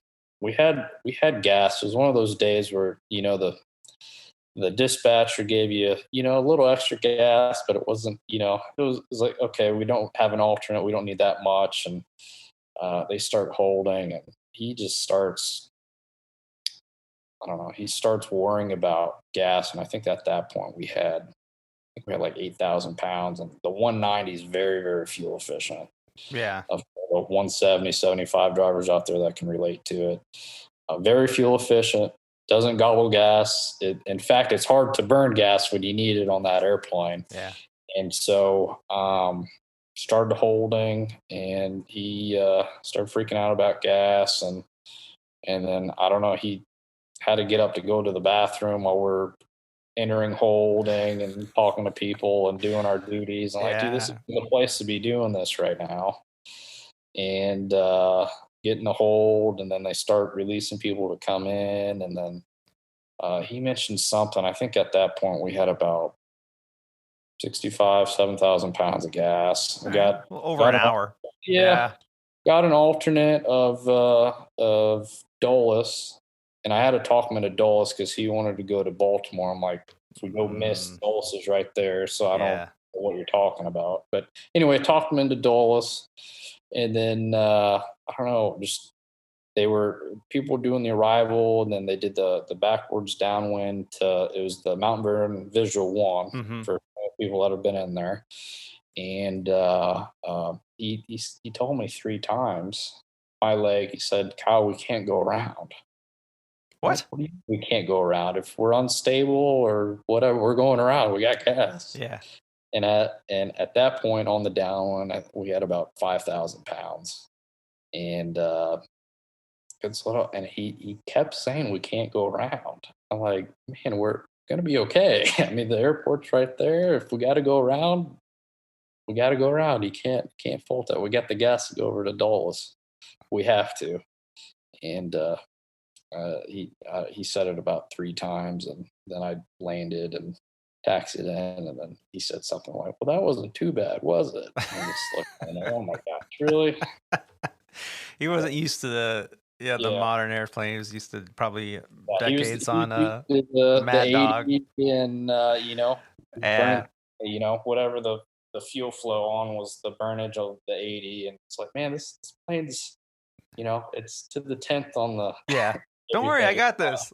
The newer airplane, it's fine. So but the 190 up in the Northeast, that was some of the best flying that I've ever had in my career. That's fun. It was fun. Up and downs. We did 36-minute turns out of LaGuardia. When I tell people that, their eyes just get this big. Yep. Doing the Boston the old Trump shuttle. And did all the shuttle, Boston, LaGuardia, DC, did Philly. The 190, we only went to about 8 to 10 cities depending on the month. And so you got to get to know the crews and the people and even the layover staff. You got to get to know everybody. I was at an airline. We call it Sandpiper here on the show. I was at Sandpiper Regional, one of the wholly owns here at Legacy, and as a new captain, I was based in LaGuardia, JFK, co-domicile, and what you're describing, you basically did that flying back and forth, the shuttles, the quick turns in and out of the hub. And congratulations, although you didn't get picked up at a regional and you forego that whole experience, you actually kind of got a taste of it, because that 190 at the time sounds like that's exactly what you were doing. The crews, it seems, although it's all the same company, it just seems like, it's a little bit tighter knit community. So far, what's been your favorite aircraft? Out of all of them? Yeah. Transport wise, Well, I guess different categories, if you want to put it in that way. Okay. Probably the corporate world. It'd be between the 650 citation and the G4. The reason I say the 650 citation is because it was the first swept wing airplane that Cessna ever built, and it was actually built by Boeing. 95% of the airplane was built by Boeing. Cessna came to Boeing asking them, how the heck do we make a swept wing airplane? Which the 650 introduced to the 10. So everything that the 650 didn't have is on the 10 now. So it was a Mach 8.3 at Cruise airplane. Nice little airplane. You cannot call that a slotation. No, Mach no, 8.3. Nope. So that, and then the Gulfstream, the G4 was very nice flying. Had a lot of, I guess back then, the newer technology, glass and the plane view and everything on it on the G4, and went straight up to altitude. We pulled it back to 8.0 for cruise. So yeah, so it got above the weather, and you're hauling. I think at long range cruise, if I remember right, was 7.7 on that thing. So I mean, it depends where you go. It was very nice in the back, roomy. Funny, my wife been on every single corporate airplane that I've ever flown with. She's been with me with some trips, and it's funny coming to the airline. She just said, I don't know if I can sit and coach, Like, well, Hint, hint. I want a first class buddy pass, please. Exactly. So, out of those two airplanes in corporate world, those are my favorite. And then for the airline, between the 190 and the Airbus, they both have their pros and cons to them. The Airbus is very roomy. It's a big airplane. Fly different, the short, medium, and long haul stuff between the 19, 20, 21. However, if they fixed the wing on the 321, that would have made the airplane a lot better instead of staying in the low 30s for the transcon flights. And then the 190, it was a great airplane, anything under 2 hours.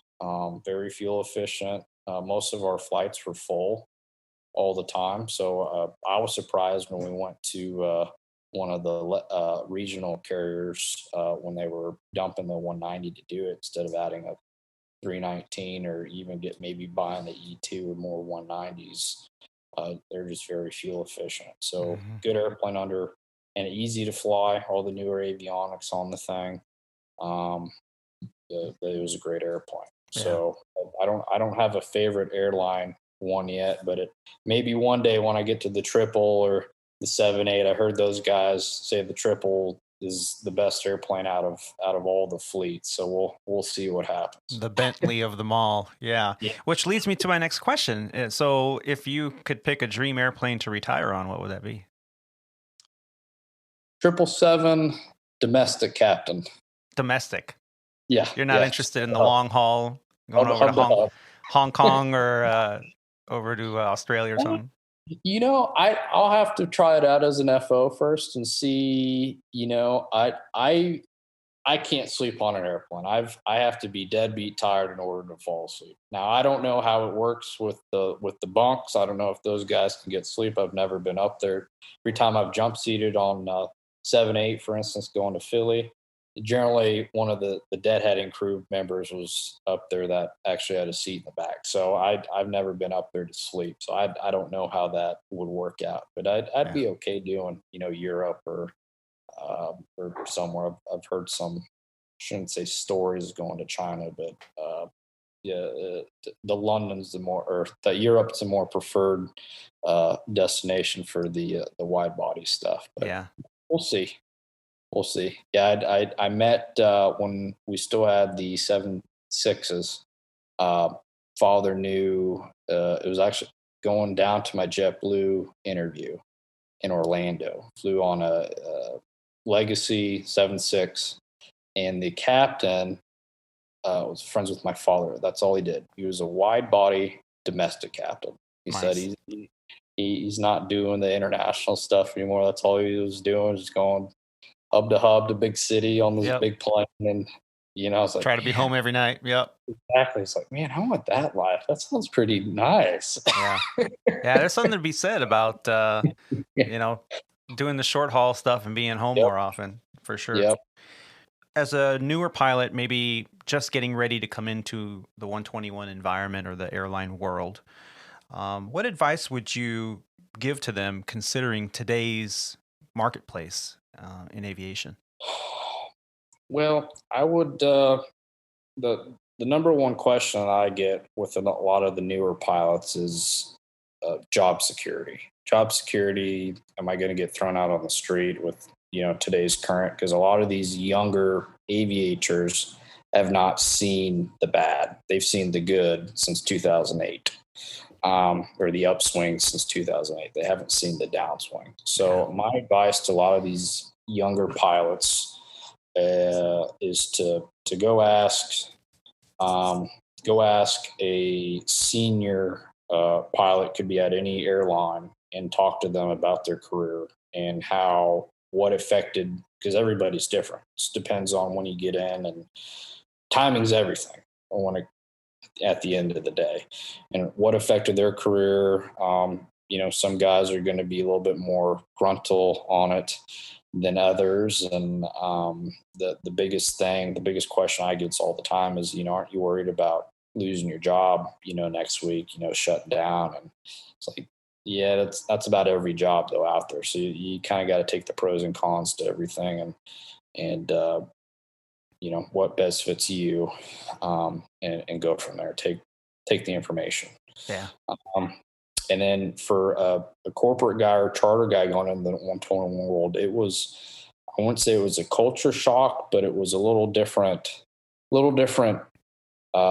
experience, especially for me, because a lot of these training facilities are based on already being at a 121 carrier, regional per se. Yeah. So just kind of getting to know the lingo, and I can totally feel the military guys, like getting the lingo, getting down the checklist and how we do things, the call outs, the 121 world of things, maybe going over some things with 121 guy to just see how things run, and just kind of getting a heads up, because for me, I had no idea it worked that way. And especially going to JetBlue, that was a big culture shock. Yeah.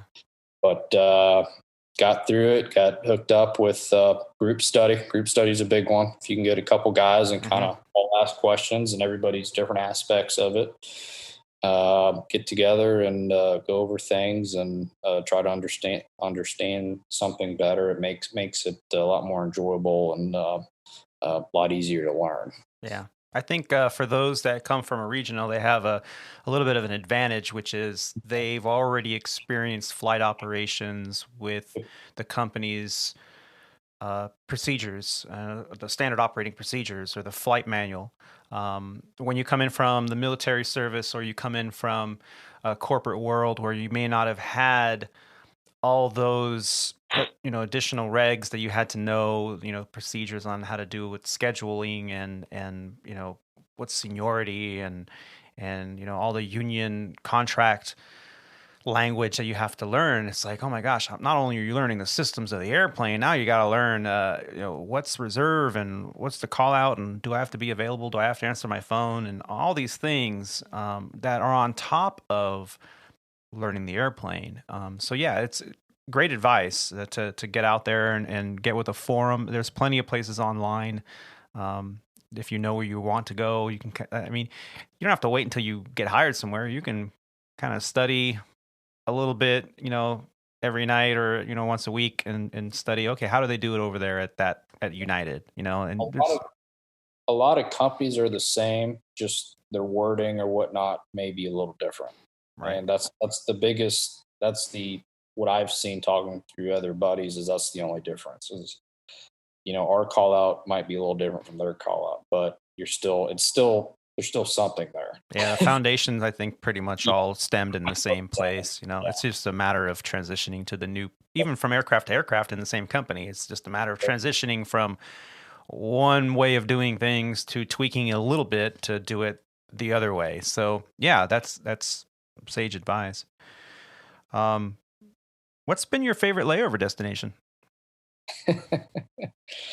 Well, my favorite one, and unfortunately, with the COVID stuff so far, I really enjoy um, Destin, Florida. The 319 started picking up that route out of DFW, and I think it's like a 20. There's a 20 something and a 30 something hour layover there. And Destin, Florida. Destin, I gotta admit, I've never heard of it. I'm gonna look it up. So tell me about it. The hotel right on the water, right on the beach. Unfortunately, that day, the beaches were closed, but I would like to go back there at some point. You land, I think the BPS, Fort Walton Beach, Destin. It's all in the same area. Oh, I see. But you land at it's a military base you land on, and I think they do training there because when you land, you got to watch out for the cables. There's cables on both ends for I guess the Navy does stuff yes. there. Cables up or cables down? Check the NOTAMs. Yep. Eglin Air Force Base is a joint base. Yeah. Yep. Joint base and small little terminal, but 20 minutes from the hotel, and I like to go back there once. Well, I guess the beaches are open now, but if we get that layover again, I'd like to go back there. Yeah, I've seen VPS on the bid packet for out of LA, so I might have to look into that one. That's a good one. It's not LA beaches, but it's still you getting the Gulf beach experience, which is still the water and the sand down there is still nice. Sand and sun, that's all I need. Yeah, sand and sun. And then I did like the 190 flying. I did like Boston during the summer. Yep. A lot of historic places. You can walk around the tram there. You can get to anywhere in the city. It's a lot cleaner than New York is. I like the chowder. Yep, the chowder and the lobster. Yep. The lobster sandwich. So and then for the people that were Cheers fans growing up, you can go see the bar there. So I've never done that. Is that right downtown? Oh, man. Gonna have to go. Yep. So in the summer, though, I wouldn't go in the winter. Winter's brutal. Yeah, well. Yeah, I like Boston. I like Philly, too. I like the downtown Philly. Go running where Balboa, run up to the Balboa statue. I think there's a photo in the Flightline Photos tab on the website there. Me and Rocky. Yeah, I never, when I was there in Philly, I had family up in New Jersey that I stayed with when I commuted up there. So I never actually got into downtown, but yeah, I've heard many great things going on the layover down there to do stuff to do. Yeah. So I think I already know the answer to this next final question, but I've got to ask. I'd like you to take a moment and think about the one person that most influenced your journey. Who would that person be and why? Of course, it's gonna be my father. Just kind of supported me, supported the family growing up. I was able to see that he was never. Father's been very fortunate, never been furloughed, except regional carrier, but that was well before the legacy airline. So he was able to support our family growing up. What he did was awesome. Being able to say we're going to work every day. It's more of a hobby than anything. Having him as a mentor growing up, seeing what decision that I needed to make on anything, going up through the ranks to get to my dream goal. And then if I needed to talk to somebody, it seems like he was always there. Still is always there, especially in the middle of the night if something comes up or whatnot. But father, hands down. Yeah, you're a very lucky man So, to have that influence in your life. I don't take anything for granted, and That's why I try to help out young aviators as much as I can, and help out either younger people. Talk to them. A big part of it too was retirement stuff, money, learning how to live. They don't teach that in school, which they should. I don't know why they don't. Learn how to live, paying bills, budgeting, 401k stuff, working. They don't teach any of that in school nowadays. And just being able to have him to talk me through things and what kind of look for, I kind of pass that down to the younger generation. Say, hey, this is what you need to be doing. This because this, and this, and it's gonna make you not only a better human being, but set you up for success later on down the road.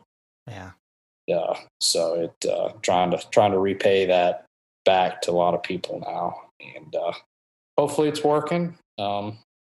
I haven't got any negative feedback from anybody so far. I've been made fun of a bunch of times for talking to the younger crowd about 401k and financial market stuff and things like that. But it's like, guys, Really? right around the corner. Before you know it, you're going to be in a retirement spot, and being able to retire is different than not being able to retire. Yeah. So, and if you put a lot more money into retirement now, especially a Roth IRA account, where it takes taxes out now and grows tax free, you kind of know what you got when you retire. Being able to retire at 50 instead of 65 is a big deal. Yeah. I mean, we're seeing it now with all these voluntary permanent leave of absences that the company's offering, which is an amazing opportunity here. And those that saved and, were smart with their finances and lived within their means. And, I see it all the time. Oh, I'm a new hire at a legacy airline. My wife and I just bought a house. It's $500,000, and we just bought 2 new cars, and we're pregnant. We're gonna have kids, and then it's like, guess what? There's a pandemic around. Oh crap! Yeah, and you lose the farm, and then you have 7 years to rebuild. So yeah, living within your means and having a strategy to plan ahead. Captain once handed me, probably over 10 years ago, he once handed me a book in the cockpit. He's like, here, this one's for you. And when you're done with it, I want you to pass it along to somebody you think could use it. And it was Dave Ramsey's Living Debt Free. And I read that book. My whole family read the book, and I passed it along. And I was like, I went out and bought a book for myself, bought a copy so I can keep. And living debt free and staying away from those pitfalls of, hey, I got a good job. Let's go buy a boat. Okay. Wait till you're established and settled, and you got, okay, then we can talk. I've been following David Ramsey too. I think Dad didn't come out and say it, but I think when I started mowing lawns at 10, started cutting the neighbors' lawns at 10, it was kind of the same thing as, you got a budget for stuff, even though I didn't really have any bills growing up until teenage years. But, always put stuff in the savings, and just kind of already followed his plan, just didn't know it until, teenage years where you started paying for your own stuff and still had to do the same budget. But now you got bills, and just you got to have the foundation. Yeah. Yeah. Sage advice. And thank you for sharing that. Yep. Well, as we wrap up the show here today, I want to thank you for spending the time to give us all an insight to your journey. Any last thoughts you'd like to give us? Well, thank you for your time, first of all, Tony. And to all the young aviators out there, just keep on climbing. With all the obstacles there are out there right now, keep flying, keep bettering yourself as a human being, and one day everything's going to pay off. And I want to say thank you to my parents, my wife. I have lots of friends out there that are probably listening to this some point, too many to mention, but thank you for everybody being in my life and showing support in different areas. So just want to say thanks. Yeah. No, and thank you for being out here. Being on the flight line, people think, well, pilot, they make a lot of money, what do they care? But we're essential. We're out there. We're at airports. We're in public places. I mean, my wife and I had a conversation just the other day.